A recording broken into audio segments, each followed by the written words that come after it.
What's up, guys? Welcome back to Marvel Leaks. If you haven't watched the previous videos, just know to take this with a grain of salt because a lot of this is very unlikely to become true, but it's also fun to think about. So the first movie I want to talk about this video is Ant-Man 2, or Ant-Man and the Wasp. And this movie is one I'm most excited about because I love Paul Rudd. I think he's hysterical. And I really enjoyed Ant-Man. It's one of my favorite movies. Marvel movies, at least. So the first part is that the movie will center on Scott Lang and Hope Van Dyne on the run after the events of Captain America Civil War, trying to prevent the Ant-Man technology from falling into the wrong hands. Now, whether Scott's still locked in the raft and Hope has to dress up as the Wasp to come save him, or if he's already, if he breaks out himself and is trying to just escape, that we don't know about that, but it'll be awesome however they do it. And wanting to prevent Ant-Man technology from falling into the wrong hands. Now, because Ant-Man was in the raft, that means they took his suit already. And later on, we'll talk about how General Ross is supposed to be in the movie.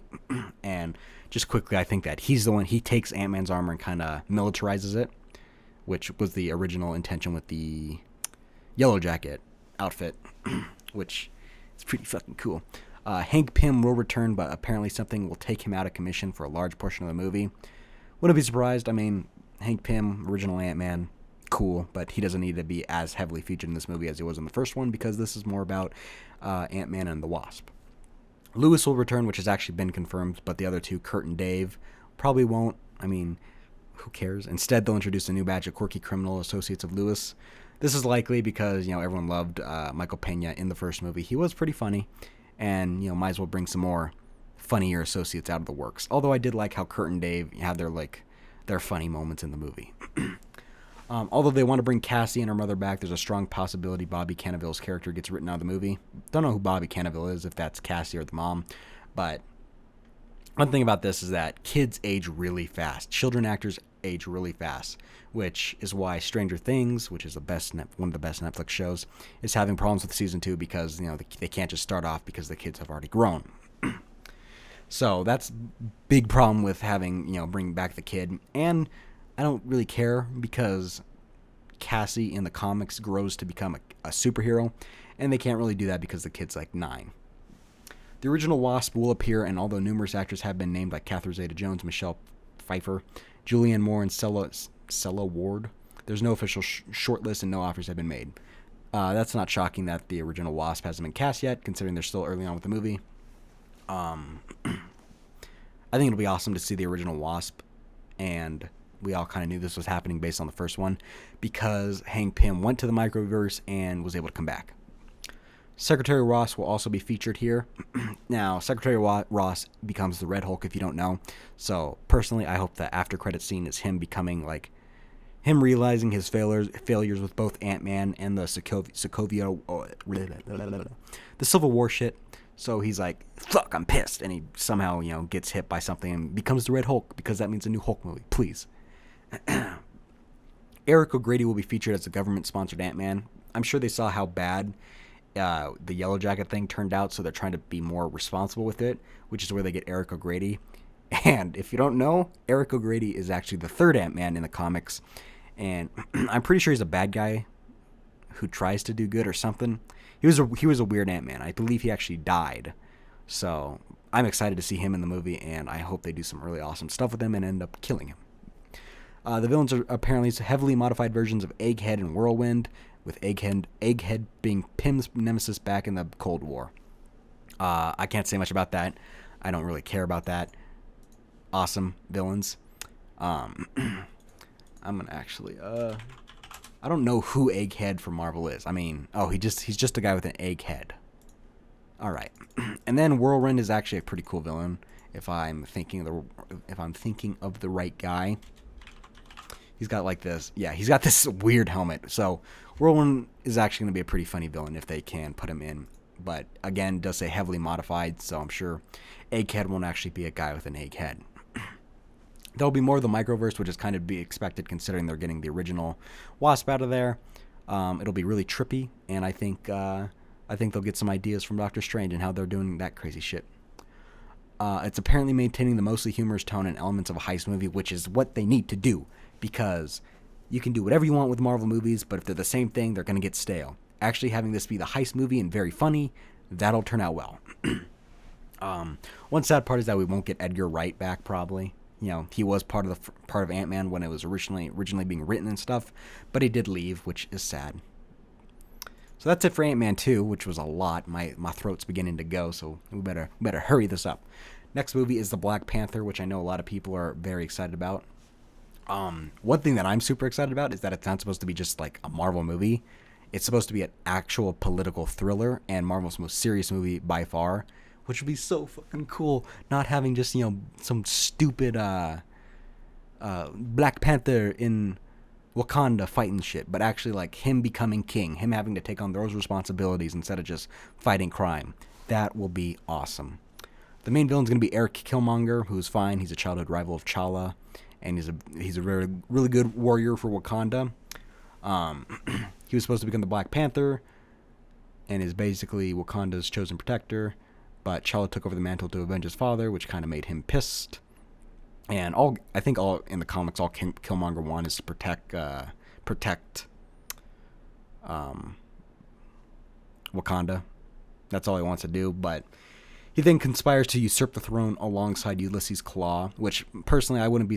One, Klaue was in Avengers 2 when he made the deal with Ultron in Africa and lost his hand. Klaue's an awesome villain, and I'm really hoping like Eric Killmonger will become a good guy to help the Black Panther once he realizes how terrible Ulysses Klaue is. Nakia is T'Challa and Killmonger's childhood friend, and there's a love triangle between them. That might be Lupita Nyong'o's character. I'm not sure. I don't know too much about Black Panther. Killmonger's plan involved the Accords and amounted to triggering a war between Wakanda and the United Nations over their vibranium resources. I don't know how that'll work out. Don't want to think about it. Just having the movie do its thing. Secretary Ross will be heavily featured, and Stark is expected to appear as well. I'm sure the Stark cameo will be small, like, all right, where's Bucky? Where's Cap? I need your help to find them. And then I'll be like, no. And then Secretary Ross, I'm sure that'll have more of a thing to do with the Killmonger involving the Accords and him being there to like discuss. You can't just be, you know, a king who's a superhero. Bucky will have a supporting role and be brought out of ice. That's pretty cool. I think we all expected Bucky to be in this movie. And then they'll heavily explore the mythology of the Black Panther and traditions and customs of Wakanda, which is awesome. I want Wakanda to be this awesome place that is involved in the future of Marvel. But that's basically it for the Black Panther. Next up is Spider-Man Homecoming. And I'm going to rush through this one because I don't care for Spider-Man Homecoming. Spider-Man is one of my favorite heroes, but I just can't really stand what they've been doing with him recently in this movie. So this also has lower stakes and lower budget compared to other Marvel movies because this is more of a Sony thing. They're kind of just helping him out. And they're kind of just only helping him out because they want him for future movies. But this is kind of more of a Peter Parker dealing with his life and being a superhero and his crush Liz Allen. And he handles his first real supervillain, the Vulture. So far, Spider-Man's really only been, you know, taking out novice bad guys, but he's introduced to the Vulture, who's actually a big villain, which I personally don't think the villain should have been the Vulture. But Spider-Man's going to have to fight him and see what it's like to be a real hero. Adrian Toomes, the Vulture, is a military scientist who creates a wingsuit using alien technology from the Avengers and gets fired from it. He eventually learns he needs it to live, steals it, and goes on a rampage, killing his former superiors and trying to find a cure. I don't know about this. The Tinkerer is also a villain in the movie, and I think a lot of people thought that he's going to be building the armor for the Vulture. So that might be a big lie right there. The Tinkerer is a minor villain, a former Stark Industries inventor who's supplying crooks with cutting-edge weaponry and is forced to help the Vulture. He gives weapons to Shocker and his gang, who are opening antagonists. That was pretty obvious that when they announced Shocker, he's going to be more of a smaller villain, because Shocker basically is just like one of those villains that, you know, Spider-Man just beats up on a regular basis. And I do love Shocker. I think he's awesome. So I'll be excited to see him for like the 5 minutes you get. Zendaya really is playing Mary Jane, but was a late addition to the latest script rewrite. Now, this rewrite, I hate this rewrite for two reasons. One, Zendaya being Mary Jane. Now, I don't care that she's black. I don't care that she doesn't have red hair. I just don't like Zendaya as an actress. You know, personally, from what I've seen her do, like on Disney Channel, I don't like her. But, you know, a lot of people are like, well, you haven't seen her in this movie. I'm allowed to not like her. Okay. And she was supposed to be Michelle, an original character, but again, this rewrite took it. And she has a crush on Peter, and they end up going to homecoming together. Blah blah blah. She'll be the main love interest in the sequels, which is obvious, Mary Jane. Now, the second reason I hate this rewrite is because the kid who was cast as Flash, this Indian kid, was supposed to be this dude named Manuel, but he was rewritten as Flash, and I don't like that they're rewriting, Flash as just some character that they, instead of using some guy named Manuel, they're just kind of like, well, let's just have him be Flash instead. We can just have him be a bully type. If you don't know, Flash Thompson does become Venom, who they are setting up a Venom movie, which will probably involve him, which just, I wanted Flash to just kind of get his own time, not just be thrown into the movie. And, yeah, the actor was the guy in the Grand Budapest Hotel. He's supposed to be a good actor. I didn't like the movie, but I'm not going to talk about it anymore.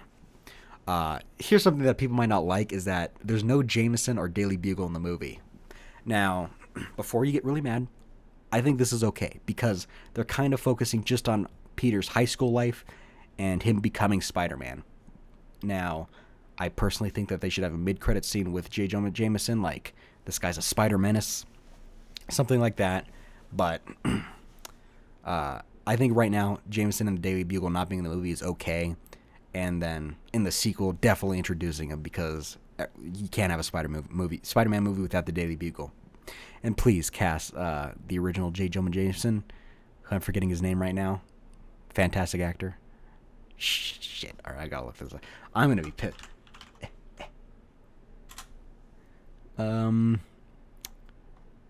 J.K. Simmons, that's him. Jesus Christ. How did I forget that? J.K. Simmons was the original J. Jonah Jameson, and he was the best, and we need him back. Tony Stark, who has confirmed to be in the movie, has a minor role, and he doesn't appear as Iron Man. He just kind of is like a father figure, and he gives him advice when he can't deal with his first supervillain. And then one of the more interesting parts of Tony Stark's involvement is that he's kind of helping keeping the Accords off of Peter's back because, Spider-Man's currently only dealing with minor street crimes. But when they actually bring in a big supervillain who actually has, plans to destroy people instead of just muggings and stuff, that's when it's harder for Stark to actually be like, well, no, leave the kid alone, which is really kind of a cool thing. And then that's it for Spider-Man. So the next one is Marvel Phase 4. That just did cover all Marvel movies, and this is kind of for the future after Avengers Infinity War and Avengers 4. Iron Man's expected to die in Avengers 4 because his contract's expiring, and it's logical. I think that's a big thing that everyone's expecting.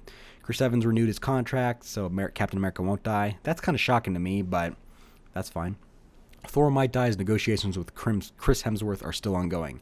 I basically think whoever, because a big complaint about the Marvel Universe is that people don't die, big characters don't die.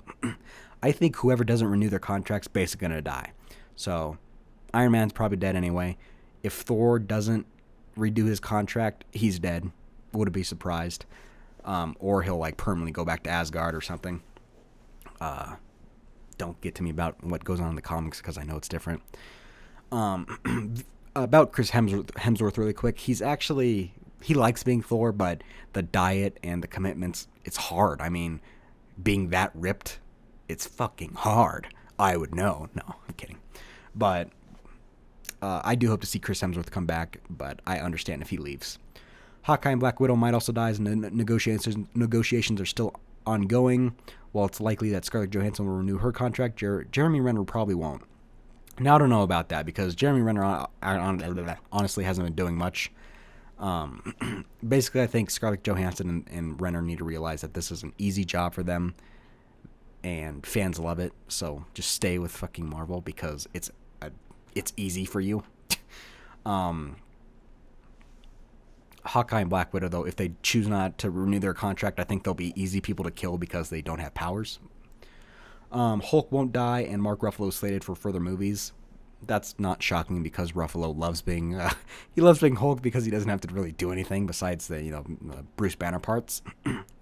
So that's not shocking, and hopefully we'll find some way out for Universal Pictures and their Hulk movie stuff, which I'll talk about later. In Phase 4, Spider-Man, Doctor Strange, Black Panther, Captain Marvel, and Scarlet Witch are expected to take even more prominent roles.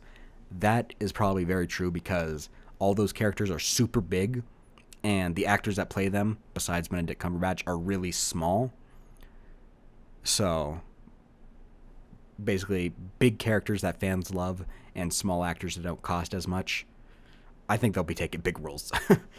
There is interest in She-Hulk, but it's complicated due to Marvel Studios' arrangement with Universal Pictures over Hulk movies. Basically, Marvel has to pay for all the production and stuff, and then Universal Pictures has rights over deployment of the movie. So they just basically reap the rewards while Marvel has to pay money. Marvel would still get money from it, just not as much because Universal doesn't do anything and they still get money from it, which does make it hard.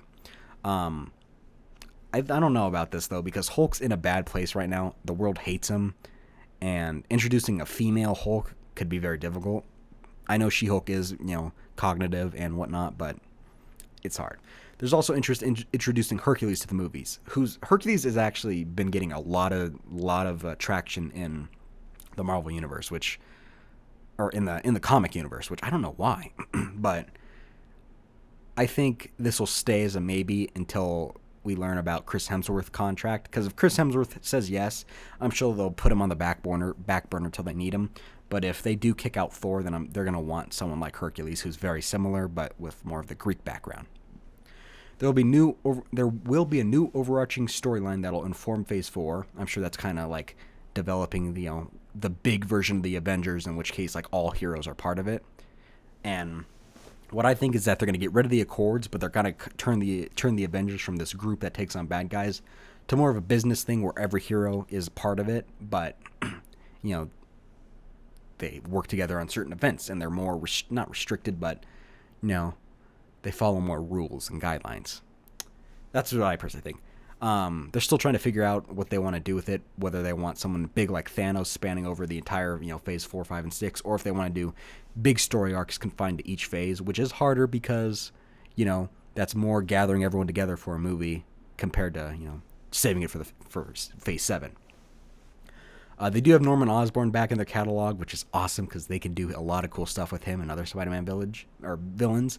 But they're exploring different things to do, including a Dark Reign storyline and including the introduction of Sentry. There's also interest in doing the Secret Invasion, which I talked about earlier. I thought the Skrulls were still at Fox, but getting the Secret Invasion storyline would be awesome, and it would be carefully laid out over several movies. If they ever do something as big as ambitious as Thanos, it would be this. And that's kind of what everyone was predicting, more of a Secret Invasion storyline, because that's a big thing to do, and it would just be really interesting. And it's a potential to recast, because let's just use Iron Man as an example. If my Iron Man was a Skrull, then when they bring the normal Iron Man back, he'll look a little bit different. He'll be a different actor playing Iron Man, and that'll be a way they can recast Iron Man. So then the Inhumans. Inhumans are still in development, but it's harder because a recent falling out with Ike Perlmutter. Oh, who the hell is that? I don't know who this guy is. He sounds familiar. He's the CEO of Marvel Entertainment. Okay, that's where. After a recent falling out with him, he was actually the biggest pusher for the Inhumans, because if you don't know, the Inhumans are massive in the comics right now. There's just a lot of problems with the Inhumans, especially because the TV show Agents of S.H.I.E.L.D., that's basically what they're dealing with. They're all revolving around the Inhumans, so I would not be surprised if the Inhumans get canceled. And then there's a renewed interest in the Thunderbolts after Suicide Squad wasn't quite what the trailers made it out to be. Basically, they saw that even though the Suicide Squad was trash, it still did really well. So Marvel will do their own version, which is the Thunderbolts, who are a bunch of bad guys, well, at least one version of them, and kind of do that, which wouldn't be surprising. In Civil War, I think the Thunderbolts included Green Goblin and Venom, including some others. But one of the more recent Thunderbolts, I think the one actually right now includes the Winter Soldier, which I wouldn't be surprised if they do that one. But the one before that included Red Hulk, Venom, Elektra, Deadpool, and Ghost Rider. Now, this would be a good way that they could get Red Hulk in there. Elektra's been in the TV show Daredevil, so they could bring her in. Daredevil, if they do actually get a partnership going with Fox, they could potentially use him. They are working with Sony, so they could get Venom, and then they're introducing Ghost Rider into the TV show, which I'm not really happy about because it's not Johnny Blaze's Ghost Rider. So they could get him too. So it's a possible. That's my dream team, but that's a very unlikely scenario. And yeah, that's it for all the Marvel rumors. I do hope you guys enjoyed. And again, this is very likely, very, very likely that most of this is false. Some of it is true. Don't think like this is all fake. Some of the Guardian of the Galaxy stuff is true. But I hope you guys enjoyed it because it's fun just to listen to rumors like this and then comparing to what actually happens. This is about an hour of talking between all 3 videos. And talk to me in the comments. This is one that I actually want to talk to you guys more in this video because it includes Infinity War. And I think I did Spider-Man in this one. And Ant-Man too, actually. Did I? I don't fucking know. I'm tired. I'm tired of talking. But tell me what you guys expect. Me personally, I'm excited for everything. Spider-Man looks like a disappointment to me. I really hope a Hulk movie comes out with Red Hulk and even A-Bomb. But we'll see. Do hope you guys enjoyed. Talk to me in the comments. Leave a like if you enjoyed. And I'll see y'all later.